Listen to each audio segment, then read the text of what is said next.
Hello and good morning everyone. I welcome you all at Uvo's News Analysis. Today is 18th May 2023 and we are going to discuss important news and articles from the Hindu newspaper. So let's see what important news we got today to discuss. Before starting the video, for PDF join Telegram channel Eduvo's News Analysis. Link आपको description box में provided है.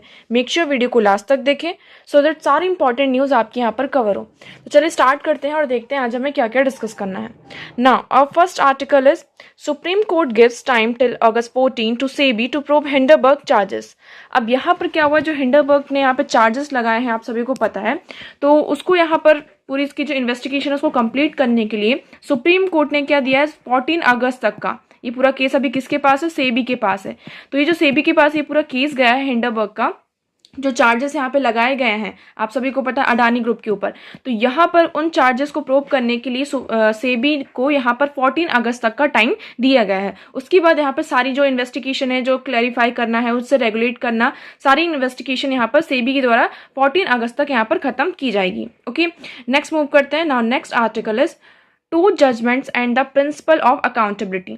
अब यहाँ पर to judgements की बात हो रही है. लास्ट वीक में यहाँ पे दो जजमेंट आई थी. पहली कौन सी, दिल्ली से रिलेटेड, जहाँ पर क्या हुआ था कि हमने देखा था जो लेफ्टिनेंट गवर्नर होते हैं, एलजी होते हैं, वहां पर ये कहा था कि जो लेफ्टिनेंट गवर्नर होते हैं वो किसकी एड और एडवाइस पर, काउंसिल ऑफ मिनिस्टर की एड और एडवाइस पर क्या कर सकते हैं, उनका जो डिस्क्रिशनरी डिसीजन होता है, जैसे कि अपॉइंटमेंट ऑफ यहाँ पर ऑफिसर का अपॉइंटमेंट करना है, उन्हें यहाँ पर मतलब कि रिमूव करना है, तो ये सारी चीजें जो है किसकी एड और एडवाइस पर होगा, काउंसिल ऑफ मिनिस्टर की एड और एडवाइस पर यहाँ पर होगा. ओके, एक तो इससे रिलेटेड यहाँ पे चीजों को क्लियरिफाई किया गया था, सुप्रीम कोर्ट का डिसीजन आया था. सेकंड जो जजमेंट आई थी, सेकंड जजमेंट हमने देखा था किसमें, हमारा जो महाराष्ट्र केस था, है ना, इस आर्टिकल में इन दोनों केसेस के बारे में डिस्कस किया गया. तो सेकंड जजमेंट हमारी महाराष्ट्र केस से रिलेटेड आई थी, जिसमें मेनली किस पर फोकस किया गया था, एंटी डिफेक्शन लॉ. मेन हमारा जो सब्जेक्ट था इस केस का क्या था, एंटी डिफेक्शन लॉ था. अब आप सभी को पता है एंटी डिफेक्शन लॉ कब आता है, यहाँ पर 1985 में जो हमारा कॉन्स्टिट्यूशन, इसमें 10th शेड्यूल को ऐड किया जाता है, जोड़ा जाता है, तब यहाँ पर क्या आता है, हमारा एंटी डिफेक्शन लॉ आता है.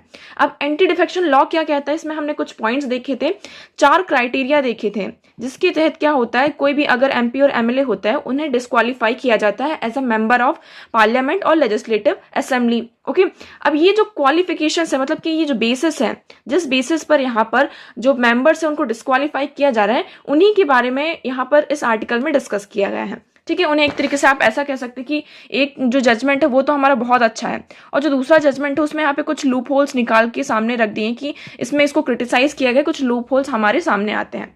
पहला जो है क्या, एंटी डिफेक्शन लॉ आपका कब आता है, 1980s में. 1980s में एक्चुअली होता क्या है, कुछ रीजनल पार्टीज यहाँ पर इमर्ज होने लगती हैं. अब जब धीरे धीरे रीजनल पार्टी इमर्ज होने लगी तो यहाँ पर कंपटीशन बढ़ा. कंपटीशन बढ़ने से क्या हुआ, धीरे धीरे मतलब कि कुछ लोग ऐसा करने लगे, मतलब कि पैसे देकर जो एमपी और एमएलए होते हैं उनको अपनी पार्टी में क्या करते हैं कि आप हमारी पार्टी में आ जाइए, यहाँ पर आपको ज्यादा यहाँ पे सैलरी दी जाएगी, ज्यादा आपको यहाँ पर इंसेंटिव प्रोवाइड किए जाएंगे. तो इस तरीके से क्या होता था, बहुत सारे जो एमपी और एमएलए होते थे पार्टीज मतलब चेंज करते रहते थे. इसके तहत यहाँ पे 1985 में हमारा एंटी डिफेक्शन लॉ आता है 10th शेड्यूल में. ओके, अब यहाँ पे कुछ चीजें बात की गई क्या, कि एंटी डिफेक्शन लॉ यहाँ पर पहले बात क्या कहता है. अब देखिए, ये जो एंटी डिफेक्शन लॉ है, कई बार इससे ये भी कहा कि सुप्रीम कोर्ट ने, कुछ लोगों ने ये कहा कि जो एंटी डिफेक्शन लॉ है ये अकाउंटेबिलिटी को, मतलब कि अकाउंटेबिलिटी और स्टेबिलिटी को इंश्योर करने के लिए लेकर आया गया. क्योंकि इस तरीके से क्या होता था, जब एमपी और एमएलए पार्टीज को चेंज करते थे तो यहाँ पर जो गवर्नमेंट होती थी पूरी तरीके से यहाँ पर गिर जाती थी, है ना. तो यहाँ पे जो स्टेबिलिटी होनी चाहिए गवर्नमेंट में वो हम इंश्योर नहीं कर पा रहे थे, इसलिए यहाँ पर एंटी डिफेक्शन लॉ लेकर आया गया. अब इसके तहत कुछ लोग इसको ये भी कहते हैं कि ये गलत है, और कुछ लोग बोलते हैं कि हाँ ये अच्छा है. गलत, जैसे कि हमने यहाँ पर देखेंगे, आपको यहाँ पर 1992 का केस भी मिलेगा, 5 judgement bench of supreme court. उन्होंने ये कहा था कि anti defection law did not violate the basic structure. कि जो एंटी डिफेक्शन लॉ है, आपको यहाँ पे ये केस याद रखना है कि ये क्या करता है, किसी भी जो हमारा बेसिक स्ट्रक्चर है, हमने यहाँ पर जो डिफाइन करके रखा है हमारा बेसिक स्ट्रक्चर, उसको यहाँ पे क्या कर रहा है, वॉयलेट नहीं कर रहा है. ठीक है, अब देखिए हम यहाँ पे बात करते हैं. पहला हमारा पॉइंट क्या जाता है एंटी डिफेक्शन लॉ का, कि इसमें ये कह रहे हैं कि हम क्या कर सकते हैं, जो हमारा एंटी डिफेक्शन लॉ है, इसको हम चेंज कर सकते हैं। क्योंकि इसमें क्या होता है कि जैसे फॉर एग्जांपल आप किसी पर्टिकुलर पार्टी से बिलोंग करते हैं, यहाँ पर ये XYZ पार्टी है। अब आपको यहाँ पर कुछ पार्टी की जो चीज़ें हैं वो आपको जो आप ऐसा कह सकते हैं जो कुछ प्रिंसिपल्स हैं या फिर कुछ जो नॉर्म्स हैं, आप पार्टी की जो थॉट्स है उससे अलाइन नहीं कर पा रहे हैं, तो आपने क्या किया, अपने पार्टी को चेंज कर दिया और यहाँ पर जो ABC पार्टी है उसको ज्वाइन कर लिया। तो आपने यहाँ पर एक तरीके से क्या किया, इस पार्टी से पूरी तरीके से क्या कर दिया, रिजाइन कर दिया, या फिर दूसरी पार्टी ना ज्वाइन की, आपने सिर्फ यहाँ पर क्या किया, रिजाइन किया। तो पहला क्लॉज क्या बोलता है, अगर आप किसी भी पार्टी से रिजाइन करते हैं तो इन दैट केस आपको क्या कर दिया जाएगा, डिस्क्वालीफाई कर दिया जाएगा। मतलब फिर आप फर्दर इन फ्यूचर कभी भी मतलब इलेक्शन यहाँ पर नहीं लड़ सकते हैं। ओके, तो पहला ये रीजन बताया गया। अब यहाँ पर इसको क्या किया गया, एक तरीके से क्रिटिसाइज किया गया कि ये जो प्रोविजन है ये एक तरीके से गलत है। क्यों? क्योंकि हमारे भी कुछ पर्सन, कुछ इंडिविजुअल्स यहाँ पे थॉट्स होते हैं, इंडिविजुअल व्यूज होते हैं, आप उसको यहाँ से पार्टी के व्यूज से वो अलाइन नहीं हो पा रहे हैं, इसलिए आपने रिजाइन कर दिया। तो इट डजंट मीन आपको यहाँ पे डिस्क्वालीफाई कर दिया जाए। क्योंकि देखिए आपको कहीं ना कहीं से क्या करके भेजा है, इलेक्ट करके, लोगों ने यहाँ पर आपको चुनकर, जनता ने यहाँ पर आपको इलेक्ट करके भेजा है कि आप उनके लिए क्या करेंगे, काम करेंगे। बट आपके जो थॉट्स हैं, अगर पार्टी के थॉट्स यहाँ पर मैच नहीं हो रहे हैं, अलाइन नहीं हो रहे हैं, तो इन दैट केस आपने यहाँ पर रिजाइन किया। तो मतलब एक तरीके से आप क्या कर रहे हैं, लोगों को एक जो है एक डेमोक्रेसी का जो हमारा कॉन्सेप्ट है यहाँ पर, तो आपने यहाँ पर क्या कर दिया, रिजाइन कर दिया। ओके, दूसरा यहाँ पर क्या प्रोविजन आपको पता है, व्हिप। यहाँ पे अगर आप पार्टी क्या करती है, व्हिप जारी करती है। कोई भी अगर बिल आता है तो उसमें यहाँ पर पार्टी व्हिप जारी करती है। मतलब को आपको यहाँ पर क्या करना है कि जो व्हिप है आपको यहाँ पे अपना वोट देना है यस में, है ना, ये होता है हमारा व्हिप। अब यहाँ पर क्या होता है, बहुत ज्यादा हमने इसमें एक आर्टिकल भी पढ़ा था इफ यू रिमेम्बर, जिसमें हमने पढ़ा था कि कौन सा concept, inter party and intra party concept पढ़ा था।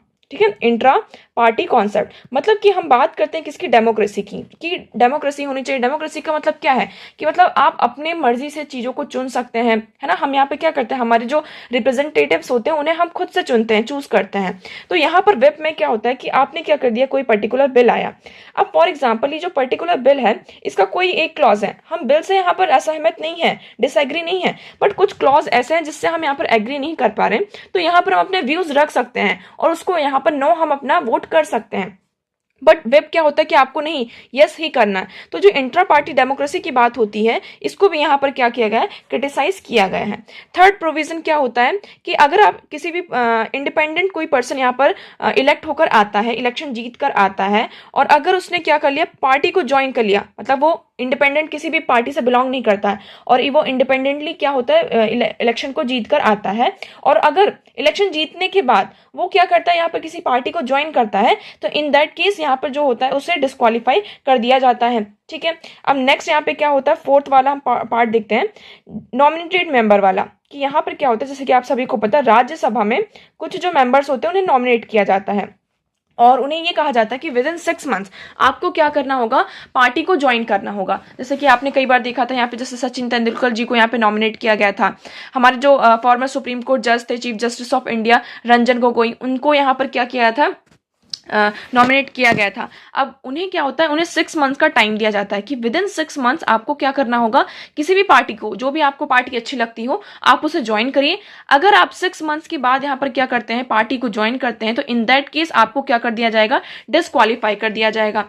अब यहाँ पर ये जो थर्ड एंड फोर्थ प्रोविजन है कि इंडिपेंडेंट आप इलेक्शन जीत कर आते हैं तो आपको, अगर आपने उसके बाद पार्टी को ज्वाइन किया तो आपको क्या कर दिया जाएगा, डिस्क्वालीफाई कर दिया जाएगा। और नॉमिनेटेड मेंबर को यहाँ पर 6 मंथ्स का टाइम दिया गया। तो इन दोनों कॉन्सेप्ट को यहाँ पर ये एक साथ जोड़ते हुए ये कहा कि यहाँ पर जब नॉमिनेटेड मेंबर के पास 6 मंथ्स हैं, तो ये जो इंडिविजुअल्स हैं, जो इंडिपेंडेंट यहाँ पर कैंडिडेट जीत कर आया है, उसके पास यहाँ पर कोई भी टाइम क्यों नहीं दिया गया। ओके, उन्हें भी कुछ टाइम दिया जाना चाहिए, क्योंकि वो इलेक्ट होकर आया, लोगों ने उसे चुनकर यहाँ पर भेजा है, तो उनके पास भी कुछ टाइम यहाँ पर होना चाहिए। तो यहाँ पर बात की जा रही है इस आर्टिकल में पूरे कि हमें क्या जरूरत है, ये जो एंटी डिफेक्शन लॉ है इसमें कुछ रिफॉर्म्स की जरूरत है।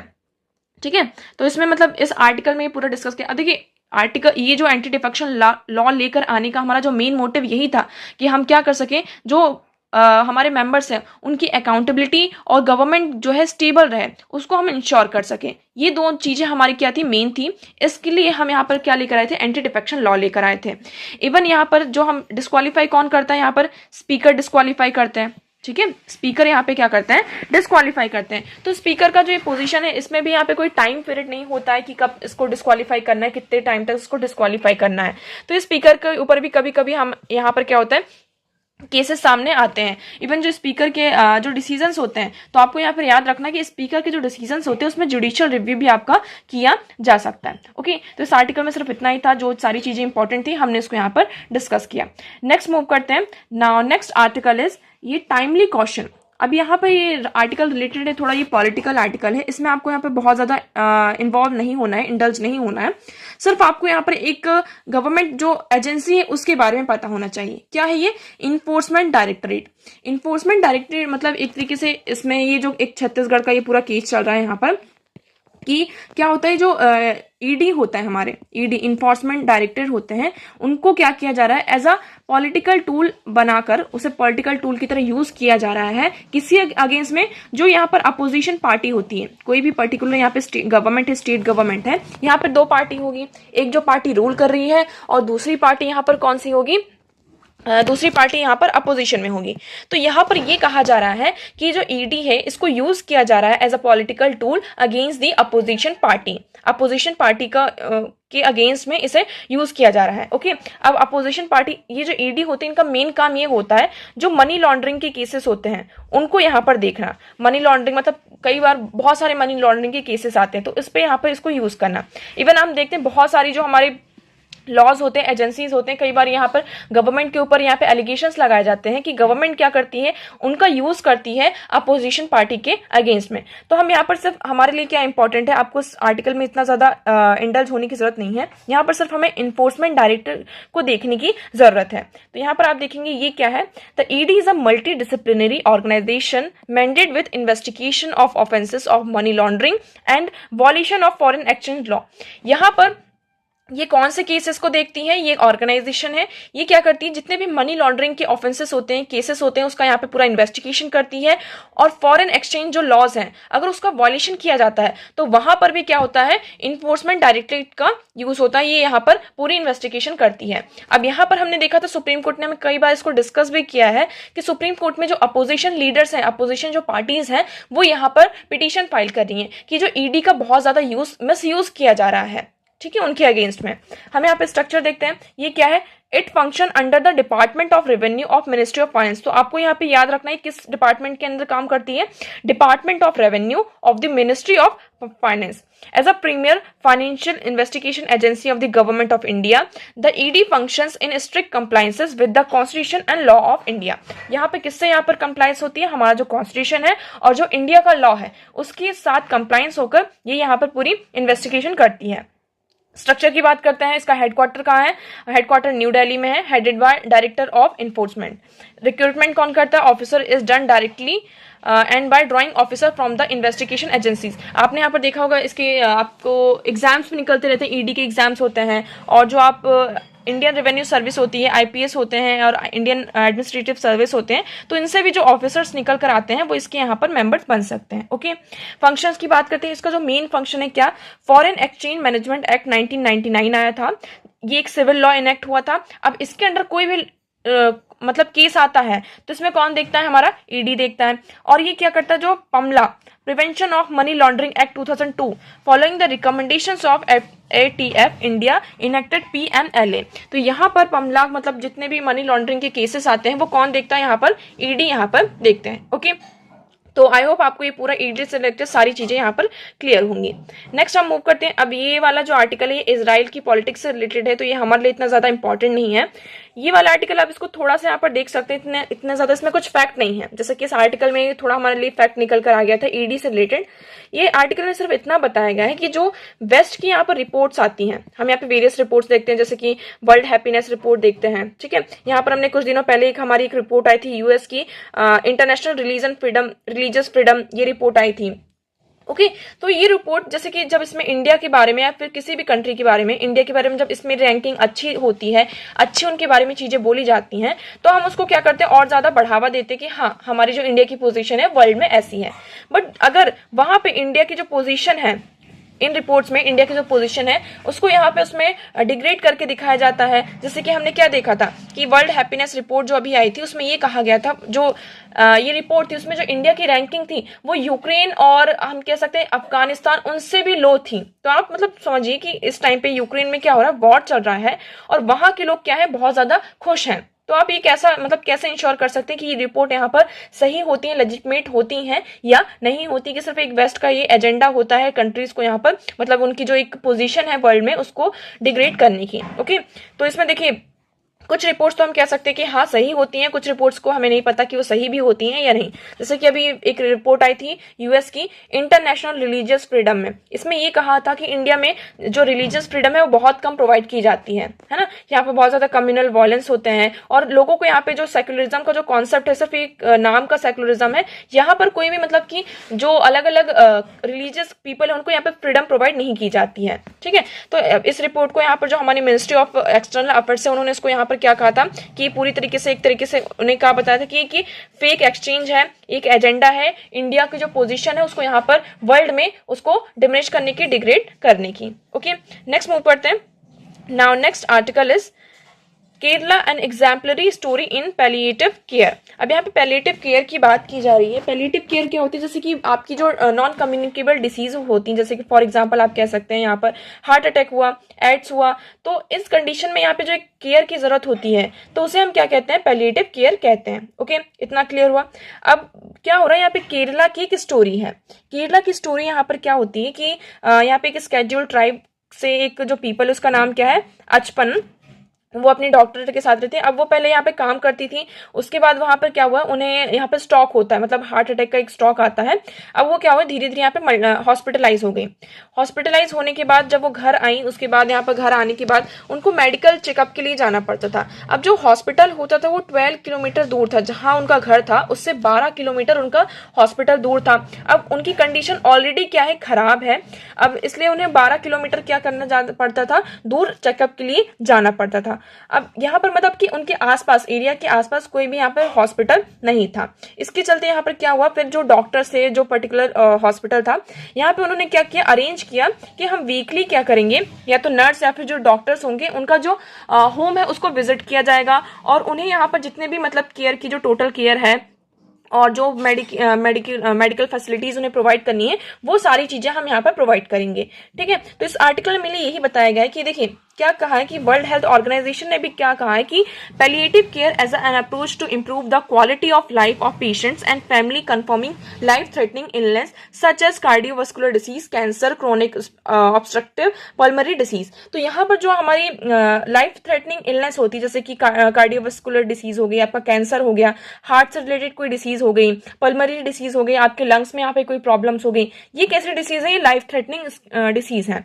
तो यहाँ पर उनके लिए क्या कंसिडर किया है कि पैलिएटिव जो केयर होता है ये बहुत ही आप कह सकते हैं बहुत ही इंपॉर्टेंट अप्रोच आपके लिए हो सकता है, जिससे कि हम उनकी जो क्वालिटी ऑफ लाइफ है पेशेंट्स की उसको इंप्रूव किया जा सकता है। ठीक है, अब यहाँ पे देखिए हम क्या देते हैं कि जो पेशेंट्स होता है मेनली वो जो बीमारी है उससे यहाँ पर इतना ज्यादा सफर नहीं करता, जितना ज्यादा वो सोशल रिफॉर्म है उससे यहाँ पर सोसाइटी का जो प्रेशर होता है उससे यहाँ पर रिफॉर्म करता है। देखिए the patient suffering is 20% medical, 80% social and reframe care. और यहाँ पर क्या होता है, लोगों को प्रॉपर केयर नहीं मिल पाती जिसके कारण उन्हें क्या करना पड़ता है, सफर करना पड़ता है। इसलिए यहाँ पर पूरा सपोर्ट इन्हें फैमिली का भी सपोर्ट हो, हॉस्पिटल से जो हम पैलिएटिव केयर की बात करें कि जो टाइम उनका चेकअप हो, मेडिकल जो फैसिलिटीज हैं वो सारी चीजें उन्हें प्रोवाइड की जाए। ओके, तो यहाँ पे केरला में स्टेप्स मतलब कि उठाया गया, उसको एज ए एग्जाम्पल यहाँ पर दिखाया गया कि हम क्या कर सकते हैं। जैसे कि यहाँ पर अभी सिर्फ एक केस आया और भी यहाँ पे फर्दर केसेस आ सकते हैं। अब देखिए हम बात करते हैं वर्ल्ड में हम जो 14% पेशेंट्स हैं उनको पैलिएटिव केयर प्रोवाइड कर सकते हैं, बट केरला में क्या हो रहा है, केरला में टोटल 60% जो लोगों को यहाँ पे क्या किया जा रहा है, ये जो पैलिएटिव केयर है वो प्रोवाइड किया जा रहा है। तो यहाँ पर सिर्फ बात नहीं हो रही ऑल ओवर नेशन की, जो छोटे छोटे स्टेट्स हैं जिन्हें ये कहा जाता है कि ये इस तरीके के जो काम है वो नहीं कर सकते हैं, तो हमें यहाँ पर एक जो अप्रोच है डॉक्टर्स की, वॉलंटियर्स की और नर्सेस की, वो जो अप्रोच है उसको यहाँ पर उन्हें ट्रेनिंग प्रोवाइड करके ऑर्गेनाइजेशन में मतलब कि केरल में उन्हें प्रॉपर ट्रेनिंग प्रोवाइड की गई, जिससे वो क्या कर सके, इस तरीके की जो फैसिलिटीज उसको यहाँ पर ऑफर कर सकें। तो आप केरला का यहाँ पे बेस्ट एग्जांपल दे सकते हैं। इवन जो अदर स्टेट्स भी हैं वो भी क्या कर सकते हैं, इस तरीके की जो चीजें हैं उसको यहाँ पर अपने अंदर इन्वॉल्व कर सकते हैं। ठीक है, नेक्स्ट मूव करते हैं। नाउ नेक्स्ट आर्टिकल इज, ये आपके लिए बहुत ज्यादा इंपॉर्टेंट आर्टिकल हो जाता है। इसमें कहा गया है take step to reduce unnecessary hysterectomies, center tell state. अब यहाँ पर क्या हो रहा है, ये जो केसेस हैं किसके, हिस्टेरेक्टोटॉमी के जो केसेस हैं वो बहुत ज्यादा बढ़ रहे हैं। अब पहले क्वेश्चन आता है व्हाट इज हिस्टेरेक्टोटॉमिक्स। यहाँ पे क्या होता है, जो विमेन का यूट्रस होता है उसको सर्जिकल ऑपरेशन मतलब कि सर्जरी करके और सर्जिकल ऑपरेशंस के थ्रू उनका जो यूट्रस होता है उसको रिमूव किया जाता है। आप यहाँ पर देखेंगे ये इस तरीके से, ये जो यूट्रस वाला पार्ट है, अभी इसके भी टाइप्स होते हैं। यहाँ पर टोटल हम देखेंगे एक होता है एक टोटल हिस्टेरेक्टोटॉमी होती है, यहाँ पर एक सुपरफिशियल हिस्टेरेक्टोटॉमीज होती है। तो उसमें सर्जरी के थ्रू क्या हो जाता है, जो सर्जन्स होते हैं, जो ये विमेन का यूट्रस होता है, सर्विक्स होता है, उसको पूरी तरीके से रिमूव कर दिया जाता है। अब ऐसा क्यों होता है, कहाँ होता है? अब यहाँ पर ये जो केसेस हैं वो बहुत ज्यादा बढ़ रहे हैं। बढ़ क्यों रहे हैं आप यहाँ पर देखेंगे, even the missive from the health ministry come after the supreme court judgement. यहाँ पे सुप्रीम कोर्ट का इवन जजमेंट भी आया है कि हम क्या कर सकते हैं, यहाँ पे ऑडिट प्लान कर सकते हैं। ये जो केसेस हैं बहुत ज्यादा बढ़ रहे हैं। इवेंचुअली क्या होता है, एक्चुअली यहाँ पर ये जो केसेस होते हैं, जो हम ये पूरी प्रोसेस होती है हिस्टेरेक्टोटॉमी की, ये कब करवाई जाती है, हम अदर नेशन में देखेंगे जब विमेन की एज 45 हो जाती है। विमेन की एज जब 45 हो जाती है तो उस केस में यहाँ पे कुछ हमारी जो मेडिकल कंडीशन ऐसी हो जाती है, हेल्थ कंडीशन ऐसी सिचुएशन हो जाती है कि हमें यहाँ पे हिस्टेरेक्टोटॉमी करवानी पड़ती है। ठीक है, बट इंडिया में हमें क्या देखने को मिल रहा है कि ये जो केसेस है वो किसके सामने सबसे ज्यादा फेस करना पड़ रहा है, जो विमेन यहाँ पे 28 से 36 ईयर की एज में है। तो आप यहाँ पर देख सकते हैं, और ये ज्यादातर केसेस कहाँ पर आ रहे हैं, जो यहाँ पे कंस्ट्रक्शन साइट में यहाँ पे जो विमेन्स होते हैं। हमने यहाँ पे एक केस पढ़ा था कहाँ, महाराष्ट्र में, जो गन्ना को काटने का मतलब जो शुगर केन की इंडस्ट्रीज में जो विमेन काम करती हैं और जो शुगर केन की जो फार्म होता है वहां पर काम करती हैं, तो उनका जो होता है उनके साथ ये जो केसेस हैं बहुत ज्यादा सामने आ रहे हैं। उनके साथ यहाँ पे ये जो प्रोसेस है पूरी की जाती है जिससे विमेन क्या हो, यहाँ पे प्रेग्नेंट ना हो। और जब विमेन यहाँ पे प्रेग्नेंट नहीं होंगी तो इससे क्या होगा, उनका जो वर्किंग आवर है वो बचेगा। क्योंकि जब वुमेन यहाँ पे प्रेगनेंसी में होती हैं तो एक तरीके से आप देखते हैं कि पूरा जो 1 साल का टाइम होता है वो यहाँ पर जाता है, जिसके कारण यहाँ पर आपका क्या होता है, काम नहीं हो पाता है। तो उसको यहाँ पर रोकने के लिए ये क्या किया जाता है, ये जो सारी चीजें हैं, ये मेडिकल प्रोसेस, ये जो हिस्टेरेक्टोटॉमी है इसको परफॉर्म किया जाता है। तो इससे क्या हो रहा है, देखिए मेनली 28 टू 36 ईयर की एज जो है इसमें बहुत ज्यादा इवॉल्व है। अगर हम वर्ल्ड की बात करते हैं तो विमेन अबव जो 45 ईयर्स जो अबव की वुमेन होती हैं वो इस प्रोसेस को यहाँ पे परफॉर्म करवाती हैं। बट इंडिया में यहाँ पे 28 टू 36 हमें देखने को मिल रहा है। इसी चीज को हाईलाइट करते हुए जो हमारी गवर्नमेंट है, इवन सुप्रीम कोर्ट का ये जजमेंट भी आया है कि स्टेट्स गवर्नमेंट को ये कहा है कि ये जो पूरे केसेस है इसको हमारे सामने ये पूरा जो फाइल इसको यहाँ पे लेकर आइए। अब मेनली हमें क्या देखने को मिलता है, ये किसके साथ हो रहा है, जो पुअर विमेन है, ठीक है, और जो यहाँ पे लेस एजुकेटेड वुमेन है इनके साथ हो रहा है। क्यों? क्योंकि वो इस चीज से यहाँ पर क्या है, अवेयर नहीं है ना, उनके पास अवेयरनेस नहीं है, और इतना ज्यादा उनके पास अवेयरनेस नहीं, फाइनेंशियली भी क्या वो इतनी ज्यादा स्ट्रांग नहीं है। तो इस केस में उनके साथ ये पूरी सर्जरी परफॉर्म की जाती है। दूसरी चीज उनको क्या, जैसे कि अब वो इतनी ज्यादा अवेयर नहीं, अब हॉस्पिटल में जैसे कि आपका पेट दर्द हो रहा, अब वो हॉस्पिटल गए, उन्होंने कहा कि आप ये चीजें परफॉर्म करवा लीजिए, इससे क्या होगा, आपको कोई भी कॉम्प्लिकेशंस नहीं होंगी, और जो आपको यहाँ पे दर्द हो रहा है वो भी आपका क्या हो जाएगा, खत्म हो जाएगा। और इस तरीके से करके यहाँ पर क्या होता है, उनके साथ हिस्टेरेक्टोटॉमी परफॉर्म की जाती है, और एक दिन को बोलकर यहाँ पर उनके साथ 2 दिन और 3 दिन उनको हॉस्पिटल में रोका जाता है। तो इससे क्या होता है, एक तो जो डॉक्टर है उनका यहाँ पे पूरा बिल प्रिपेयर होता है, और जो एक तरीके से उनको क्या मिलता है, डॉक्टर को यहाँ पे पूरा पैसा मिलता है, उसकी पूरी सैलरी मिलती है, क्योंकि उनको यहाँ पर अपना जो टैक्स बिल होता है उसमें भी ये सारी चीजें क्या करनी होती है, दिखानी होती हैं।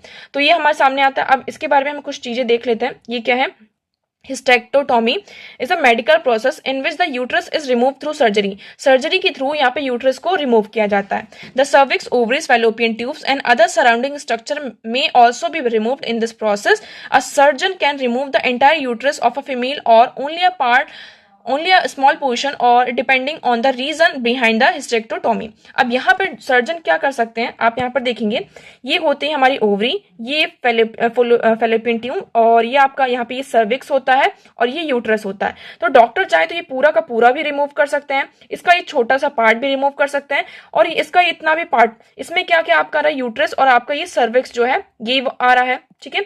इसमें आपका ये जो पूरा पार्ट है, इसमें आपकी ओवरीज, फैलोपियन ट्यूब, यूट्रस और सर्विक्स पूरा इसमें इवॉल्व हो रहा है, इसको भी पूरा रिमूव किया जा सकता है। और सिर्फ इसमें ये पार्शियल रिमूवल में क्या होता है, जो सिर्फ आपका यूट्रस होता है उसको रिमूव किया जाता है, जिससे यहाँ पर क्या हो, विमेन प्रेग्नेंट ना हो।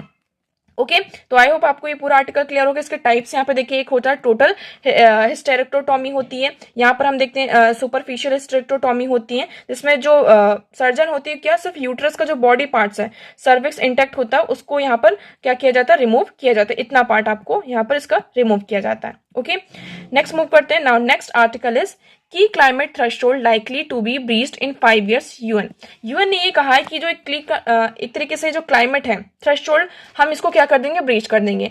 आप सभी को पता है जो पेरिस हमारा एग्रीमेंट है उसमें ये कहा गया है कि 1.5 डिग्री सेल्सियस से ज्यादा हमारा जो टेम्परेचर है वो इंक्रीज नहीं होना चाहिए। बट हम क्या देखेंगे, 2023 एंड 27 में ये जो 5 साल होंगे, इस साल के सबसे ज्यादा क्या होंगे, वार्मेस्ट ईयर होंगे। क्या होंगे, वार्मेस्ट ईयर। इस टाइम पे यहाँ पे दो इफेक्ट आपको देखने को मिल रहा है। पहला कौन सा, ग्रीन हाउस इफेक्ट, जो ग्रीन हाउस गैसेस है ये बहुत तेजी से इंक्रीज हो रही हैं। और दूसरा इस साल क्या आने वाला है आपका, अल नीनो। अल नीनो, ये दोनों कंबाइंड होकर क्या करेंगे, जो अर्थ का टेम्परेचर है उसको बहुत ज्यादा बढ़ाएंगे। ठीक है, इससे पहले हमने कब देखा था, 8 साल का ये पूरा हमारा हॉटेस्ट ईयर था 2015 to 22। हमने सबसे ज्यादा मतलब कि आपकी जो अर्थ थी सबसे ज्यादा गर्म थी। अब यहाँ पर ये कहा जा रहा है कि जो ग्रीन हाउस गैसेस है, carbon dioxide, methane and nitrous oxide, ये मेजर ग्रीन हाउस गैसेस हैं, ये अब बहुत ज्यादा क्वांटिटी में इसका जो अबंडेंस है यहाँ पर क्या हो रहा है, हमारी अर्थ पर हो रहा है। अब जो हमने यहाँ पे टारगेट लिया था कि हमारा क्या होना चाहिए, पेरिस एग्रीमेंट में हमारा टारगेट था 1.5 डिग्री से, एट प्रेजेंट 1.1 डिग्री हो चुका है। 1.5 डिग्री से अगर ज्यादा बढ़ता है तो हमारी जो अर्थ है उसके लिए बहुत ही ज्यादा ये खतरा सामने बनकर आ सकता है। ओके तो यहाँ पर जितनी भी हम देखते हैं कि जो हमारी इंडस्ट्रियल एक्टिविटीज है, हमें यहाँ पे इंश्योर करना होगा कि जो ग्रीन हाउस गैसेस है इसका कम से कम यहाँ पे क्या हो, रिमूवल हो, जिससे हम क्या कर सकें यहाँ पर जो मतलब कि अगर ये एक बार ये जो अर्थ का टेम्परेचर 1.5 डिग्री को यहाँ पे क्रॉस करता है, इवन 2 डिग्री भी क्रॉस करता है, तो ये क्या होगा, एक इरिवर्सिबल प्रोसेस होगी जिसको हम यहाँ पर रिवर्स नहीं कर पाएंगे। Okay so there's no return to climate which persist during the last century. फिर यहाँ पर हम क्लाइमेट जो अगर इस तरीके की क्लाइमेट कंडीशन आती है तो हम यहाँ पर फिर से रिटर्न नहीं आ सकते। ओके नेक्स्ट मूव करते हैं। Next article is Australia cancels Quad meeting in Sydney after US president pull out. अब यहाँ पे क्या हो रहा है, जो यूएस के भी इकोनॉमी में एक्चुअली प्रोसेस हो रही है कि एक तरीके से डिस्ट्रप्शन हो रहा है। उनकी जो डोमेस्टिक पॉलिटिक्स है, यूएस की पॉलिटिक्स में यहाँ पे कुछ डिस्ट्रप्शन हो रहे हैं, डेब्ट की सीलिंग इश्यूज कुछ आ रहे हैं, डेट की इश्यूज आ रहे हैं, लोन के कुछ इश्यूज आ रहे हैं, जिसके कारण यहाँ पे जो क्वाड की मीटिंग होने वाली थी सिडनी में, वो अब उसमें यूएस के जो प्रेसिडेंट हैं वो यहाँ पर उसको अटेंड नहीं करेंगे। इसी के चलते जो यूएस ऑस्ट्रेलिया है उन्होंने भी क्वाड की जो मीटिंग थी सिडनी में उसको यहाँ पर क्या कर दिया है, उससे यहाँ पर मतलब कि उसको कैंसिल कर दिया है। ओके अभी यहाँ पर आप सभी को पता है G7 की यहाँ पे मीटिंग होने वाली है 24 मई को, कहाँ होने वाली, हिरोशिमा में। अब इस मीटिंग में यहाँ पर जो जितने भी मेंबर्स हैं हम देखेंगे क्वाड के भी मेंबर्स और जो अदर यहाँ पर हम देखते हैं क्या G7 के जो मेंबर्स हैं वो इस मीटिंग में उनकी यहाँ पर मुलाकातें होंगी। ओके फिर आगे फर्दर क्या निकल कर आता है उसको हम यहाँ पर डिस्कस करेंगे। सो आज के लिए इतना ही। आई होप आपको सारी चीजें यहाँ पे क्लियर होंगी। If you have any doubt you can ask in comment section. Video कैसा लगा कॉमेंट करके जरूर बताइएगा। वीडियो को लाइक करना एंड चैनल को सब्सक्राइब करना ना भूलें। So that's for all today. Thank you so much for discussion.